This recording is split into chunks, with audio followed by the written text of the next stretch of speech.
Hey, so this is Ron, and unlike a lot of my tests, this is actually my own bike that I paid for. So it's kind of a different experience, you know, and I have to say that I surprised a lot of my friends buying this bike, because when I first test rode one, I test rode it down at San Diego Triumph, and they're a wonderful shop, but it's a terrible place to take a test ride. The roads are really, really beat up and potholed, and I came away thinking the suspension wasn't that good, and I couldn't really test the motor because you know, it's so much traffic. But I've had a street triple, and I kind of always pictured this as kind of a street triple sport touring bike, which it kind of really isn't, but it's in that venue. And the motor's actually been fabulous, so that was never an issue. Tremendous amount of mid-range, roll on in any gear at any speed. The suspension was kind of a surprise, because when on the way home I thought, well, yeah, I was right about the suspension. I'm probably going to have to do a new shock. And it has a preload here on the other side. And this was really pretty interesting, because when I got home, I found that this preload adjuster was on the softest position. So I got on the manual, and it said solo rider, softest position.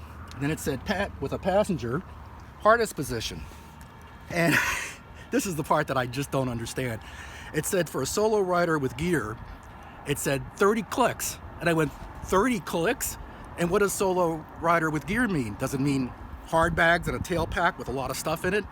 In any case, I clicked it up to 10-15 clicks, and it was like a different bike. It was just amazing, the difference in the suspension. And since then, I've tried it all over the place. I did go to 30. I went back to 20. 20 was fine. 15's fine.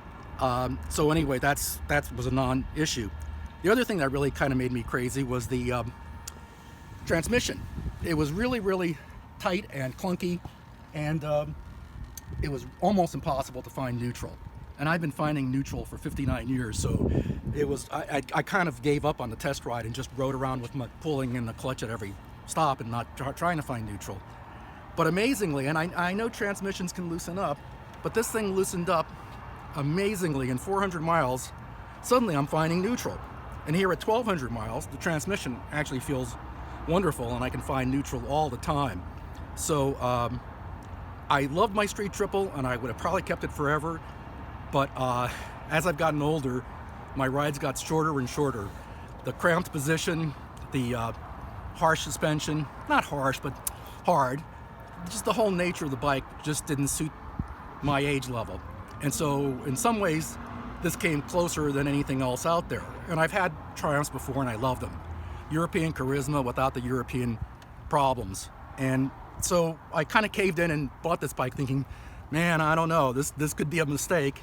But here at 1,200 miles, it's not a mistake. And frankly, I've been fooled on test rides before, both directions. I've ridden bikes that were fabulous on a test ride and exciting, and then you have a hard time living with them.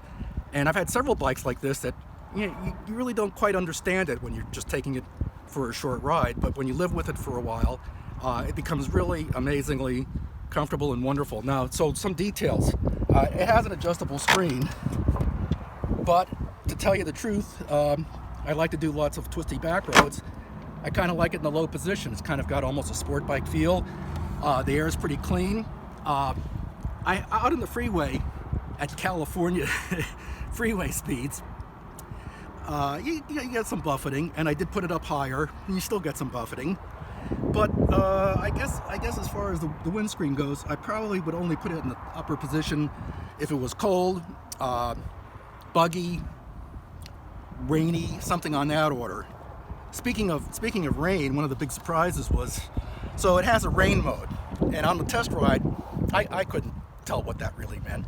But I've been playing with the rain mode, putting rain mode on versus road mode here and there, and it's actually kind of nice for around town, because you probably lose a little bit of power, but I think it mostly takes some of the twitchiness out of when the first quarter turn. And so one day I had it in traffic, and I had it in rain mode, and I got into one of my favorite twisty roads, and I forgot that I was in rain mode, and I'm hammering along at a good clip on this twisty road, and I went, after about 10 miles, I went, wait a minute, I left it in rain mode. So it really doesn't make much of a difference, but it is kind of nice to have. ABS is flawless. I've taken it on dirty surfaces and tried it out. we haven't had any rain, and we're talking about 6 months, so that hasn't happened yet. The seat seems fine. I took it for a 150-mile twisty road ride a few days ago, and I did stop a couple times, but the seat seems fine. I might do something with the seat eventually, but for now it seems okay. It was kind of disturbing that they didn't make an adjustable clutch lever, and it's just a little bit of a reach, but I've kind of gotten used to it, and I'm thinking maybe I might do levers, but I haven't really decided on that yet. There's a lot of little quirkiness with the bike. It's kind of I keep finding new things all the time. So an example is the rear brake lights. I don't know if you can actually see this with all this sun. Yeah, I guess you can. Yeah, the turn signals flash right along with the brake light, which is kind of nice, I guess. Kind of different. And then the dashboard, on the test ride, I really couldn't tell a lot. Now, I tend to keep it in this mode, and unless the sun's really glaring hard on it, it's very visible. And there's all these different modes, so you can use this to scroll through different modes. And so there's a main menu you can go into and do some things. Here's a trip, and this I never use, but well, maybe I do. Maybe that's the miles per gallon. Service interval, that's kind of odd, but hey, okay, it tells you. By the way, it's first oil change is supposedly 10,000 miles. I don't think I can do that. I think I'm gonna have to change it at 5,000. Valves adjustment is 20,000 miles, so the servicing on this should be relatively easy. So that panel there is kind of just gives you different levels of brightness to the screen, so that's kind of useless. The one thing that just makes me laugh, in 59 years of riding, I've never thought to myself, wow, I wish I knew what date it was. Why is there a date on a main screen when they could have put, I don't know, if they'd had an outside temperature gauge, that kind of would have been nice. But what really would have been nice would have been the trip odometer, because going from this screen to change the trip odometer takes 8 steps, and then getting back to the screen is another 5 steps. And I do use the trip odometer a lot. So there's the trip odometer, and I have set it. I use it a lot of times to check the gas gauge, and then sometimes I want to know mileage between different things, so I tend to set it, but it's become so difficult to go through all those steps. Maybe you just get used to it, I don't know, but in any case, that's kind of silly. Why couldn't the trip odometer just be easy? The other thing that kind of makes me crazy is I'm a big believer in loud horns, not to annoy people, but I think it's a safety thing. There's been a couple times where I really kind of somebody was doing something weird, backing up towards me or something, and I wanted to hit the horn. And if you get a look at this horn button, it's tiny, and this little thing blocks it here. So your natural tendency is to go like this, searching for it, but you almost have to learn how to come up from the bottom. You gotta have to come up like that, because it's almost, I'm starting to get so used to it, I can kind of get there, but you can see it's an odd angle, and this, I'm almost thought about taking a Dremel grinding off this quarter here. Anyway, these are so little. I hate to even bring up little things like this. Mirrors are great. I put the grip puppies on. There really isn't much vibration at all, but I think the first couple 100 miles, I have a broken wrist from 40 years ago, and the hard grips started bothering it, and once I put these on, that went away. And on the freeway, there's a little bit of vibration that comes through the handlebars. You know, motorcycles vibrate. It's kind of like, I don't lose a lot of sleep thinking about that. I'm getting about 50 miles to a gallon, plus or minus. It's a 4.5 gallon tank. I've never put more than about probably 3.5 gallons. I suspect it's going to be difficult to get the 4.5 gallons, especially with the filler insert. I have topped it up a couple times, and I can get anywhere from 0.2 of a gallon to 0.6 of a gallon in when the tank shuts off without overfilling it. I know that it's bad to overfill it for various reasons, but yeah, and you know, you don't need to stand the bike up. I've topped it up and then stood the bike up, and it still looks about the same. So the nature of the tank is I don't think the average person's going to get more than 4 gallons in typically, even if they run it dry, or not much more anyway. The sound is, I kind of wish that it was a couple decibels louder.